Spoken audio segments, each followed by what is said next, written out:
जय हिंद दोस्तों, मेरा नाम है एसके आनंद और आप देख रहे हैं एसके एजुकेशन यूट्यूब चैनल। दोस्तों, आज की इस वीडियो में हम आपके साथ चर्चा करने वाले हैं सीटेट के सीडीपी के संबद्ध प्रश्न पत्र के बारे में इस बार। ठीक है, यानी कि जो वर्तमान पैटर्न है सीटेट का, जिस हिसाब से क्वेश्चन पूछता है तर्क और निष्कर्ष संबंधी प्रश्न और सामान्य संबंधी प्रश्न, तो सीटेट का संभावित प्रश्न पत्र होगा जिसमें कंटेंट प्लस पैडागोजी होगी और हमारा टारगेट होगा आपको 30 में से 30 अंक दिलाना।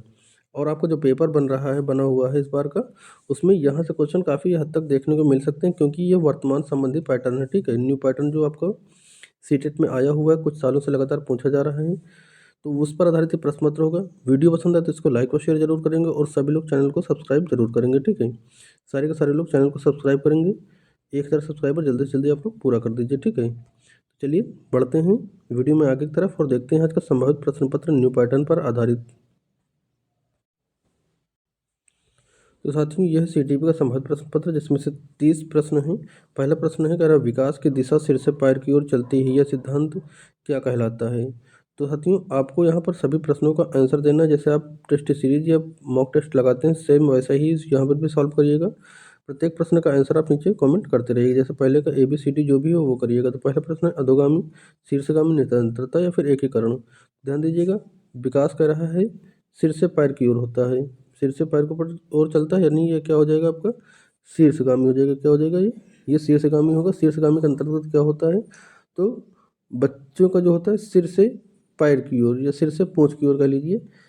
तो इसमें पहले क्या करता है, बच्चा सिर को नियंत्रित करना सीखता है। शैशवावस्था के बाद जैसे जैसे बड़ा होता है, पहले सिर को नियंत्रित करता है, फिर अपने से जो है हाथ को जो है नियंत्रित करता है, हाथों से चीज़ों को पकड़ना सीखता है, फिर ठीक से अच्छे से बैठना सीखता है और अंतिम में पैरों पर अपने खड़ा होना सीखता है।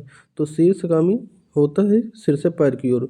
अधोगामी अगर आपसे कहता तो ये केंद्र से बाहर की ओर या फिर आपका मांसपेशियों से बाहर की ओर हो सकता था। ठीक है, तो यहाँ पर सिर से पैर की ओर शीर्षगामी हो जाएगा। नेक्स्ट क्वेश्चन है, कथन और निष्कर्ष से संबंधित। देखिए, इस तरह से आपके क्वेश्चन वर्तमान में पूछे जा रहे हैं। अधिकांश प्रश्न इस पैटर्न पर पूछे जाते हैं, न्यू पैटर्न पर आधारित प्रश्न है।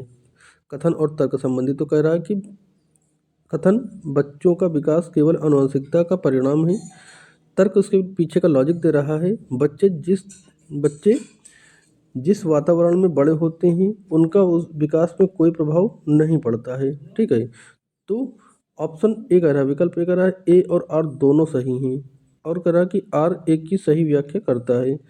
बी ऑप्शन कह रहा है, विकल्प कह रहा है ए और आर दोनों सही हैं लेकिन आर ए की सही व्याख्या नहीं कर रहा है। सी कह रहा है कि ए सही है लेकिन आर गलत है, और डी कह रहा है ए और आर दोनों गलत हैं। ठीक है, तो ये वर्तमान पैटर्न पर है। इनसे यहाँ पर मैक्सिमम क्वेश्चन आपको सीटेट में इस बार देखने को फिर से मिलेंगे। पिछली बार भी आए थे और इस बार फिर से इन क्वेश्चनों की संख्या ज़्यादा से ज़्यादा मिल सकती है। तो ध्यान देंगे इसमें कौन सा विकल्प सही होगा। तो इसमें देखिए, आनुवंशिकता केवल जो बच्चे का विकास होता है आनुवंशिकता का परिणाम नहीं होता मात्र, ये इसमें वातावरण भी जरूरत होती है। तो आपका कथन तो हो गया गलत। तर्क के पीछे क्या था, तर्क कह रहा था बच्चे जिस वातावरण में बड़े होते हैं उनके विकास पर कोई प्रभाव नहीं पड़ता। तो ये भी आपका लॉजिक भी इनका तर्क ही गलत हो गया। क्यों? क्योंकि जिस वातावरण में बड़े होते हैं उसका भी पूरा प्रभाव पड़ता है, यानी कि आनुवंशिकता और वातावरण का विकास पर पूरा प्रभाव पड़ता है। इसलिए आपका ऑप्शन कौन सा, ऑप्शन आपका डी सही हो जाएगा। ठीक है, यानी कि ए और आर दोनों गलत हैं। बच्चे के डेवलपमेंट में जो आपका आनुवंशिकता और वातावरण दोनों का इफेक्ट डालता है, यानी और दोनों गुणात्मक होते हैं। आनुवंशिकता और वातावरण दोनों गुणात्मक होते हैं। ठीक है, नेक्स्ट क्वेश्चन है, समाजीकरण की प्रक्रिया में परिवार किस प्रकार की एजेंसी है। तो आपसे पूछा है समाजीकरण में, यानी कि बच्चा का समाजीकरण की प्रक्रिया में परिवार कैसे एजेंसी, कैसा कारक है। तो कह रहा है गौण कारक है क्या, ऑप्शन ए, ऑप्शन बी कह रहा है प्राथमिक, ऑप्शन सी कह रहा है तृतीयक, ऑप्शन डी कह रहा है इनमें से कोई नहीं। तो देखिए साथियों, जो बच्चे का डेवलपमेंट होता है वो उसका स्टार्ट होता है परिवार से, उसके माता पिता भाई बहन, मतलब परिवार में जो सदस्य होते हैं वहाँ से। तो परिवार कैसा होता है, प्राथमिक कारक होगा, यानी प्राथमिक में ये प्राइमरी एजेंसीज होती है। ठीक है, सेकेंडरी या गौड़ में क्या आएगा, तो आपका स्कूल और मीडिया इत्यादि आएंगे। ठीक है, नेक्स्ट क्वेश्चन है, पियाजे के अनुसार जब बच्चा पुराने स्कीमा में नई जानकारी को बिना बदले जोड़ लेता है तो यह प्रक्रिया क्या कहलाती है। तो देखिए, जीन पियाजे ने संज्ञानात्मक विकास का सिद्धांत दिया था, जिसमें से उन्होंने 4 अवस्थाएं दी थी और साथ ही कुछ शब्दों को भी दिया था, शब्दावलियों को दिया था। जैसे आपका समायोजन, आत्मसातकरण, साम्यधारण, संगठन, स्कीमा, ये सभी चीज़ों के बारे में उन्होंने बताया था। तो कह रहा है कि जब बच्चा है पुरानी स्कीमा में नई जानकारी को बिना बदले जोड़ता है तो क्या समायोजन कहलाएगा, साथ आत्मसातकरण साम्यधारण या फिर संगठन। तो साथियों ये हो जाएगा आत्मसात्करण, यानी कि जब मेमोरी में बिना किसी छेड़छाड़ के नई चीज़ों को ग्रहण करेगा बच्चा, नई जानकारी को लेगा, तो हो जाएगा आत्मसात्करण। अगर पुरानी जानकारी को बदल करके नई जानकारी लाता है बच्चा अपने मस्तिष्क में, तो समायोजन होता, लेकिन बिना बदले ला रहा है, इसलिए आत्मसात्करण। जैसे बच्चा जो है, बच्चे ने पहले क्या देखा था, बच्चे ने कुत्ता देखा और उसे बिल्ली कहा क्योंकि उसके पास 4 पैर हैं। यह एस्बिनेशन है और यह अंतर समझेगा और नया स्कीमा बनाएगा, तो यह एक्कोड एक्मोडेशन हो जाएगा। ठीक है, तो आपका ये आत्मसात्करण हो जाएगा। नेक्स्ट क्वेश्चन है क्वेश्चन नंबर 5। एक 5 साल की बच्ची यह मानती है कि अगर मैं बादलों के साथ दौड़ूंगी, ठीक है, दौड़ूंगी तो वे भी मेरे साथ दौड़ेंगे। पियाजे के अनुसार यह किस प्रकार का चिंतन है? तो क्या वस्तु स्थायित्व, जीववाद है, परिकल्पना है या फिर संरक्षण है? तो साथियों ये क्या हो जाएगा, ये हो जाएगा आपका जीववाद। यानी कि बच्चे में जो होता है, बच्चे में जीववाद का गुण रहता है। ठीक है, यानी कि सूर्य, चंद्रमा, बादल, ये इन सभी को क्या मानता है, जीवित मानता है। गुड़िया को, ये सभी को वो जीवित मानते हैं, यानी कि जीववाद का ये गुण हो जाएगा। नेक्स्ट क्वेश्चन है क्वेश्चन नंबर 6। लेवाइगोस्की के सिद्धांत के अनुसार बच्चों के सीखने के लिए स्कैफोल्डिंग का अर्थ क्या होगा? स्कैफोल्डिंग यानी कि पाड़ मचान ढांचा जिसको कहते हैं। तो क्या रटने, छात्रों को रटने के लिए कहना, तो रटने के लिए नहीं कहना होता। पुरस्कार देना, पुरस्कार देकर व्यवहार बदलना, तो ये भी नहीं हो जाएगा। और बच्चों को स्वतंत्र रूप से छोड़ना भी नहीं होगा। इसके फोल्डिंग क्या होती है, तो बच्चों को संकेत देना और आवश्यकता पड़ने पर अस्थायी सहयोग प्रदान करना।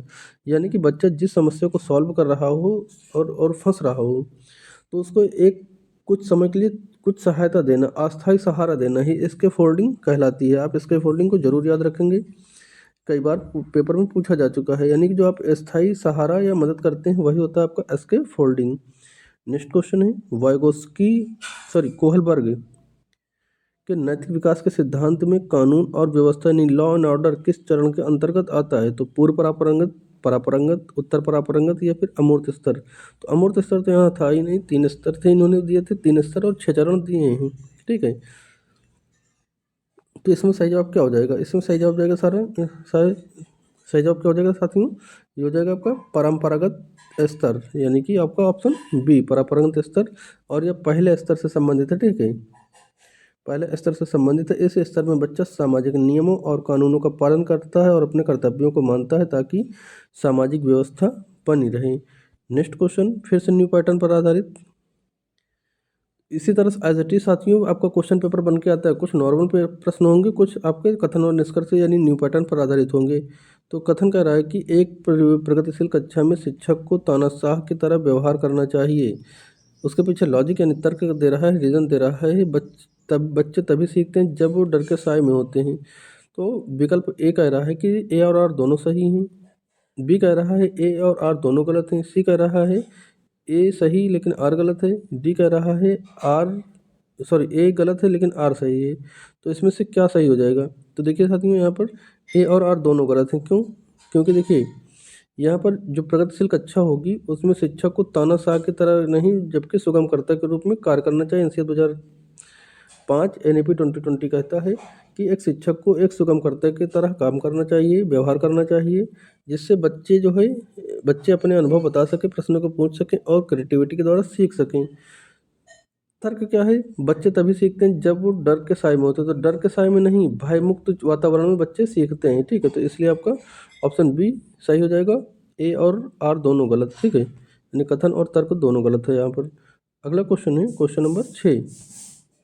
क्वेश्चन नंबर 6 कह रहा है कि हावर्ड गार्डनर के बहुबुद्धि सिद्धांत के अनुसार जो व्यक्ति दूसरों की भावनाओं, व्यवहारों और प्रेरणाओं को अच्छी तरह से समझते हैं उनमें कौन सी बुद्धि अधिक होती है? तो कह रहा अंतर्वैयक्तिक होती है, अंतर्वैयक्तिक होगी, भाषाई हो जाएगी, स्थानिक हो जाएगी। तो देखिए साथियों हावर्ड गार्डनर ने बहुबुद्धि का सिद्धांत दिया जिसमें एनसीईआरटी में टोटल 8 प्रकार की बुद्धियों के बारे में बताया गया है। ठीक है, तो यहाँ पर पूछा है दूसरों के मनोभावों को समझना। दूसरों के साथियों यानी कि अंतर्वैयक्तिक हो जाएगा। ठीक है, और यहाँ पर अगर अपना कहता अपने मनोभावों को समझना तो फिर होता अंतर्व्यक्तित्व। ठीक है, यानी कि इंटरा मतलब इंटरा पर्सनल यानी खुद का हो जाएगा और इंटरपर्सन यानी कि दूसरों को मनोभावों को समझना। ठीक है, तो यहाँ ऑप्शन बी सही हो जाएगा। नेक्स्ट क्वेश्चन है, राष्ट्रीय शिक्षा नीति यानी कि NEP 2020 के अनुसार प्राथमिक स्तर पर शिक्षा का माध्यम कैसा होना चाहिए। तो साथियों ध्यान देंगे, शिक्षा का माध्यम कैसा होना चाहिए, केवल अंग्रेजी में होना चाहिए नहीं, केवल हिंदी में नहीं, राज्य की आधिकारिक भाषा में नहीं, NEP 2020 हो चाहे NCF 2005, मातृभाषा यानी स्थानीय भाषा यानी कि लोकल लैंग्वेज को बढ़ावा देता है और कहता है कि कक्षा 1 से लेकर के 5 तक, कक्षा 1 से 5 तक यानी कि PRT लेवल पर, PRT लेवल पर यह आवश्यक है। ठीक है, PRT लेवल पर स्थानीय भाषा या मातृभाषा एकदम आवश्यक है और हो सके तो जूनियर लेवल पर भी इसको जारी रखा जा सकता है। नेक्स्ट क्वेश्चन है क्वेश्चन नंबर 11, कह रहा निम्नलिखित में से स्थूलगामक कौशल यानी कि ग्रॉस मोटर स्किल का उदाहरण कौन सा है। तो साथियों ध्यान देंगे, ग्रॉस मोटर स्किल का मतलब होगा कि बड़ी मांसपेशियां जिसमें काम कर रही हूँ। दो होती हैं, एक स्थूल होता है, एक सूक्ष्म होता है। तो स्थूल का मतलब बड़ी मांसपेशी जिसमें काम करे और सूक्ष्म का होता है जिसमें छोटी मांसपेशियां काम करें। आप इस तरह से याद रख सकते हैं। तो इसमें ऑप्शन ए कह रहा है सुई में धागा डालना, बी मटर के दाने पकड़ना, सी एक पैर पर संतुलन बनाना, डी कह रहा है कॉपी पर लिखना। तो देखिए यहाँ पर सबसे ज़्यादा बड़ी मांसपेशियां किस विकल्प में काम कर रही होंगी।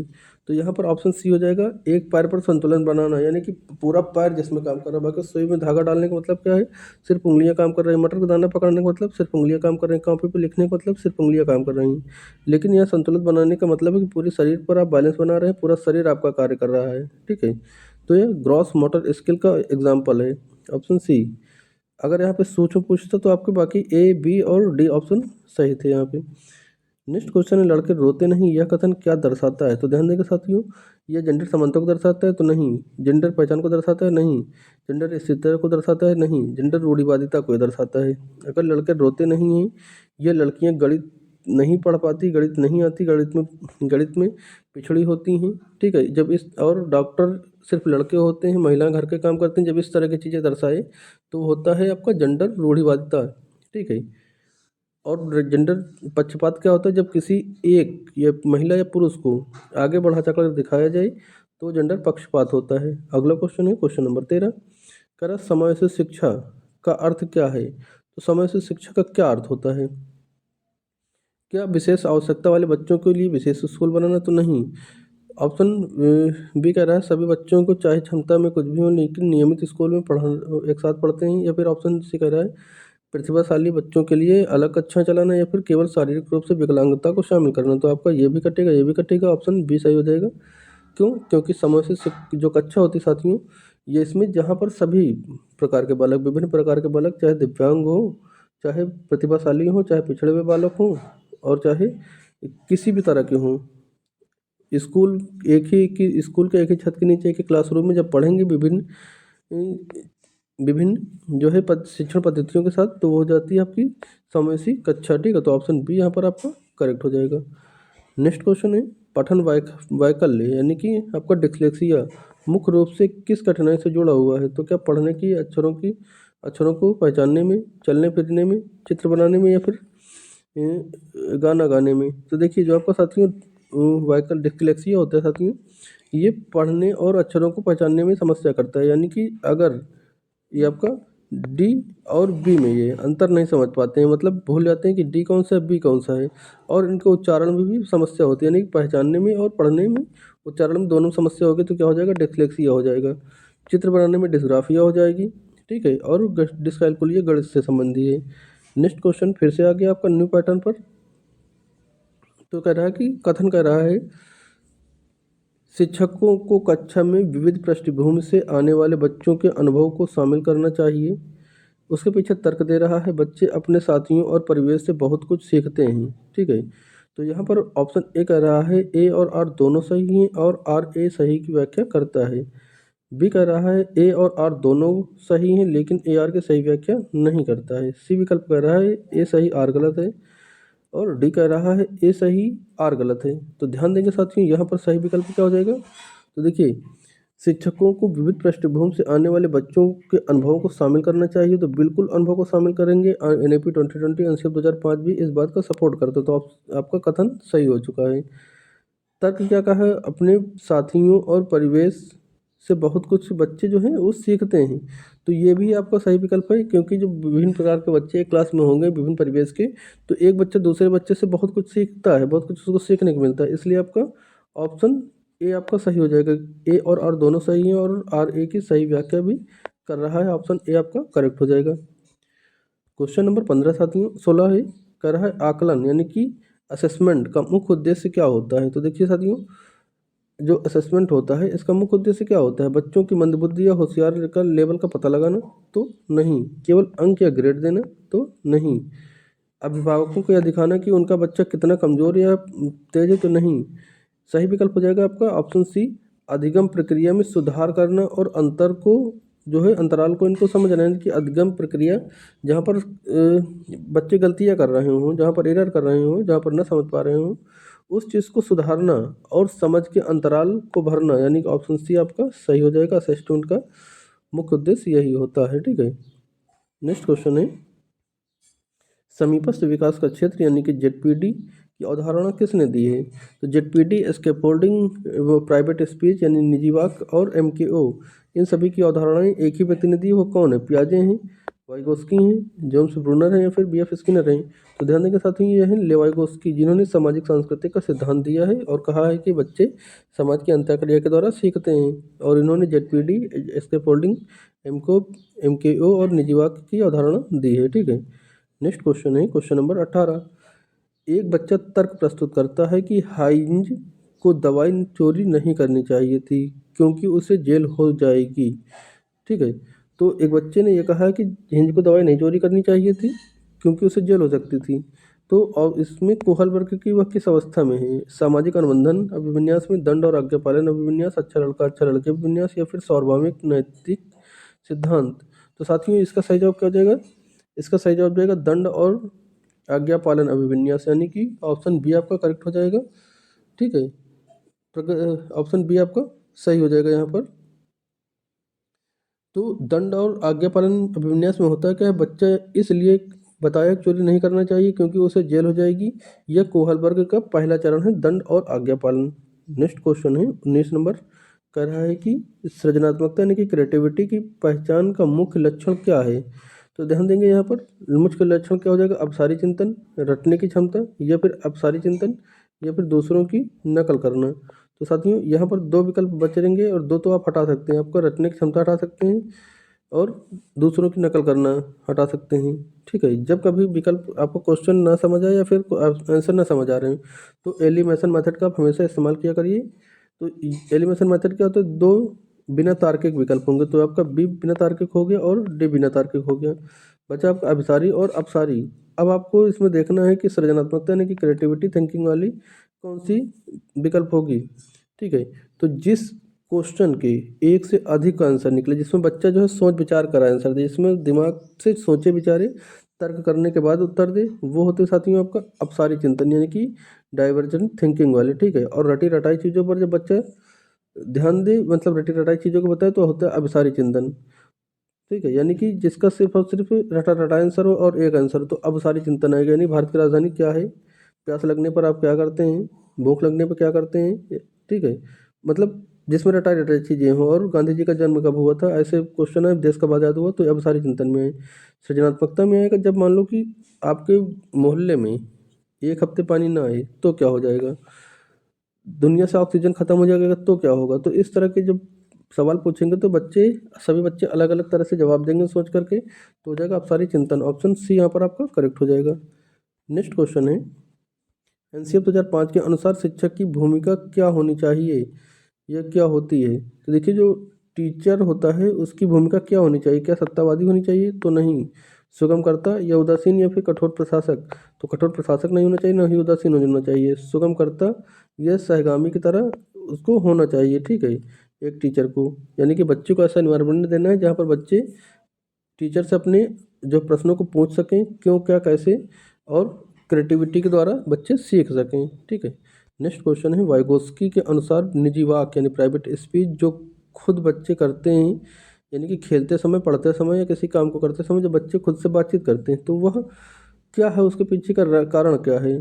तो क्या उनके अहम केंद्रित होने का संकेत है, या फिर उनका संज्ञान में विकास में बाधा डालता है, या फिर उन्हें अपने कार्यों में निर्देशित करने में मदद करता है, या फिर ऑप्शन डी का राय वह दर्शाता है कि बच्चा बातूनी है। तो ध्यान देंगे, न तो ये अहम केंद्रित का सिद्धांत है, संकेत है, या ना ही वह संज्ञानात्मक विकास में बाधा डालता है, ना ही वह बच्चा बातूनी है।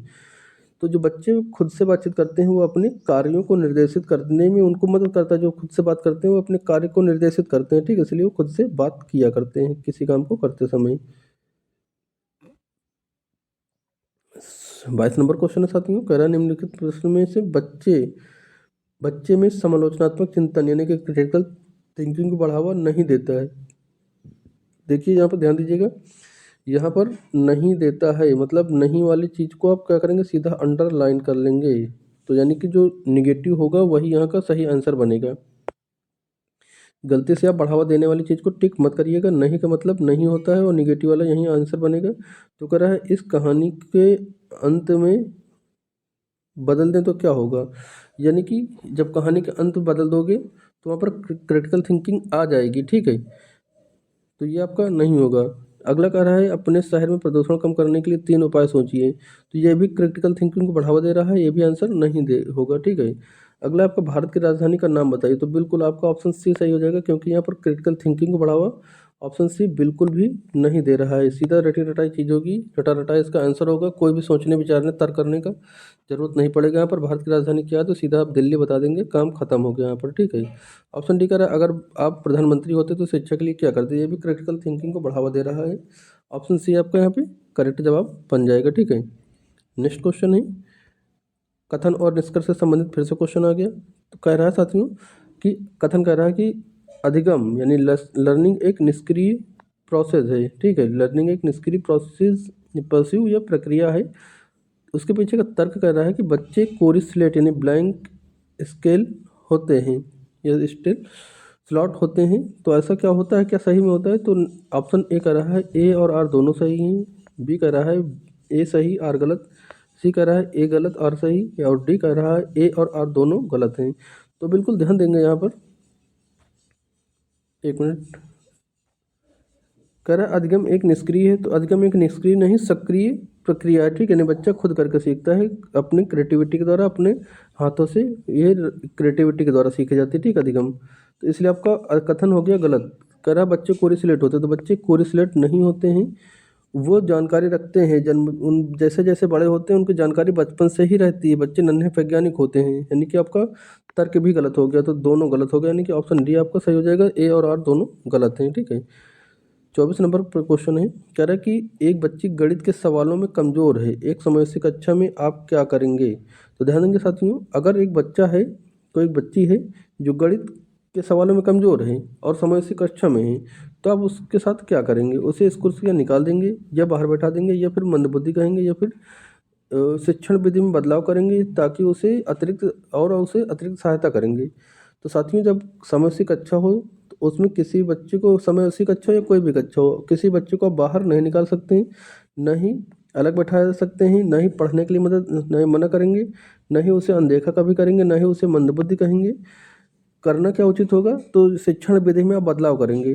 गणित सिखाने में अगर बच्चे को समझ नहीं आ रहा है तो आप शिक्षण विधि का बदलाव कर दीजिए और उसे अतिरिक्त सहायता भी दीजिए। मान लो किसी बच्चे को समझ नहीं आ रहा तो टीएलएम शिक्षण विधियों में बदलाव करिए, टीएलएम का प्रयोग करिए और उसको अतिरिक्त थोड़ा सा सहायता कर दीजिए, तो उसका जो मैथमेटिक्स में कमज़ोर है वो होशियार बन जाएगी, ठीक है। तो ऑप्शन डी यहाँ पर आपका करेक्ट है।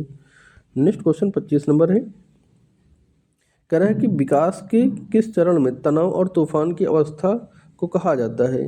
विकास के किस चरण को तूफान और तनाव की अवस्था कहा जाता है, बाल्यावस्था को, किशोरावस्था को, शैशवावस्था को या फिर प्रौढ़ावस्था को।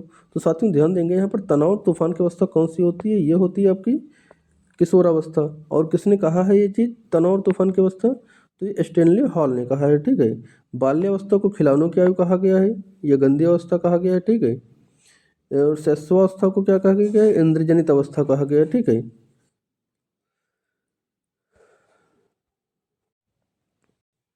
24 नंबर प्रश्न है, करण निम्नलिखित में से आंतरिक अभिप्रेरणा का उदाहरण क्या है। तो मैं यह काम करूँगा ताकि मुझे टॉफ़ी मिले इसलिए, या फिर मैं पढ़ूँगा ताकि पापा डांटे नहीं इसलिए, या फिर आपका मैं गिटार सीख रहा हूँ क्योंकि मुझे इसमें मज़ा आता है, यह आंतरिक प्रेरणा है, या फिर आंतरिक प्रेरणा जीतने के लिए खेल रहा हूँ, मतलब प्रतियोगिता जीतने के लिए खेल रहा हूँ, ये है आंतरिक प्रेरणा। तो ध्यान देंगे, अब आंतरिक प्रेरणा वो होती है जिसमें खुद की रुचियों के अनुसार खुद को आनंद या मजा लेने का आता हो, मतलब जिसमें खुद की जो है जिज्ञासा शांत होती हो, वो होता है आपकी आंतरिक प्रेरणा। ठीक है, तो यहाँ पर देखिए आपका ऑप्शन सी सही जा रहा है। मैं गिटार सीख रहा हूँ क्योंकि मुझे इसमें मज़ा आता है, यानी कि खुद को इसमें इंटरेस्ट है, इसलिए क्या है, आंतरिक प्रेरणा है। ठीक है, जब किसी काम को अपनी सुख शांति के लिए, अपनी मन की जिज्ञासा शांत करने के लिए करते हैं तो वो होती है आपकी आंतरिक प्रेरणा। क्वेश्चन नंबर 27 है, जीन पियाजे और लेवाइगोस्की के सिद्धांत में एक मुख्य समानता क्या है? ठीक है, तो क्या समानता है दोनों में? क्या दोनों व्यवहारवादी हैं इसलिए, या फिर दोनों मानते हैं कि बच्चे ज्ञान का निर्माण सक्रिय रूप से करते हैं, या फिर दोनों के नैतिक विकास का सिद्धांत दिया इसलिए, या फिर दोनों मानते हैं कि भाषा और विकास दोनों मानते हैं भाषा विकास से पहले आती है। तो ध्यान देंगे साथियों, यहाँ पर जो समानता पूछा है, मुख्य समानता, तो यह कि दोनों मानते हैं कि बच्चे ज्ञान का निर्माण सक्रिय रूप में करते हैं। ठीक है, तो आपका ऑप्शन बी आपका यहाँ पे सही हो जाएगा। अगर पूछे कि दोनों में भेद क्या है, तो भाषा में भेद है। जीन पियाजे कहते हैं बच्चे में पहले विचार आता है फिर भाषा आती है, और वाइगोस्की कहते हैं कि जो है ये पहले जो शुरुआत में तो अलग अलग होते हैं लेकिन लास्ट में जाके एक दूसरे से मिल जाते हैं। ठीक है, तो आपका ऑप्शन डी यहाँ पर है, ये दोनों यहाँ पर इस विकल्प में समानता है। ठीक है, सॉरी, ऑप्शन बी यहाँ पे सही, दोनों में समानता है, यानी दोनों कहते हैं कि बच्चे ज्ञान का निर्माण सक्रिय रूप में करते हैं। नेक्स्ट क्वेश्चन 28 नंबर कह रहा है कि शिक्षा नीति यानी राष्ट्रीय शिक्षा नीति 2020 यानी कि एनईपी 2020 के अनुसार मूल्यांकन का रूपरेखा क्या होनी चाहिए? तो कैसी होनी चाहिए? ऑप्शन ए कह रहा है 360 डिग्री यानी बहुआयामी पत्रक, बी कह रहा है कि केवल लिखित, सी कह रहा है वर्ष के अंत में केवल एक परीक्षा, या फिर डी कह रहा है केवल याददाश्त आधारित परीक्षण। तो ध्यान देंगे एनईपी 2020 जो है साथियों, वो जो है 360 डिग्री असेसमेंट का जो है मतलब 360 डिग्री बहुआयामी प्रगति पात्रक यानी कि हॉलिस्टिक रिपोर्ट कार्ड को जो है कहता है कि ऐसा होना चाहिए, यानी कि बच्चे का सारी चीज़ें उसमें इंक्लूड हो, शैक्षिक शैक्षिक खेल कूद पढ़ाई लिखाई हर चीज़ के बारे में जो है मूल्यांकन होना चाहिए, ना कि केवल लिखित परीक्षा, ना ही केवल अंतिम परीक्षा, ना ही याददाश्त आधारित परीक्षा। ऑप्शन ए आपका सही हो जाएगा। ठीक है, नेक्स्ट क्वेश्चन है 29 नंबर कह रहा है कि क्वेश्चन कह रहा है कि बच्चे में जेंडर रूढ़िवादिता को कम करने के लिए शिक्षक को क्या करना चाहिए? तो क्या करना चाहिए? ऑप्शन ए कह रहा है कि ए कह रहा है लड़कों को कठिन काम और लड़कियों को केवल कोमल काम देना चाहिए। तो क्या इससे रूढ़िवादिता जो है कम हो जाएगी? या फिर लड़कियों को खेल में भाग लेने से लेकर रोकना चाहिए? या फिर ऑप्शन सी कह रहा है कि ऐसे उदाहरण दें जो रूढ़िवादिता को चुनौती दें, जैसे पुरुष खाना बना रहा है, महिला पायलट है। फिर ऑप्शन डी कह रहा है लड़के और लड़कियों को अलग अलग बैठाना। देखिए साथियों, जो जेंडर रूढ़िवादिता होती है इसको कम करने के लिए आप जो है क्या कर सकते हैं, चर्चा पर चर्चा कर सकते हैं क्लास में, और ऐसे एग्जाम्पल प्रस्तुत कर सकते हैं जो चुनौती दे रूढ़िवादिता को। ठीक है, तो चुनौती किस ऑप्शन में मिल रहा है आपको? ऑप्शन सी में, यानी कि ऐसी चुनौती दें जिसमें पुरुष जो है घर में खाना बना रहा हो और महिला पायलट डॉक्टर इत्यादि हो, तो इस तरह का उदाहरण देना चाहिए। ठीक है, ऑप्शन सी। बाकी आपका कोमल काम तो ये जेंडर रूढ़िवादिता को बढ़ावा दे रहे हैं। ठीक है, बाकी के ऑप्शन सी आपका करेक्ट जवाब हो जाएगा।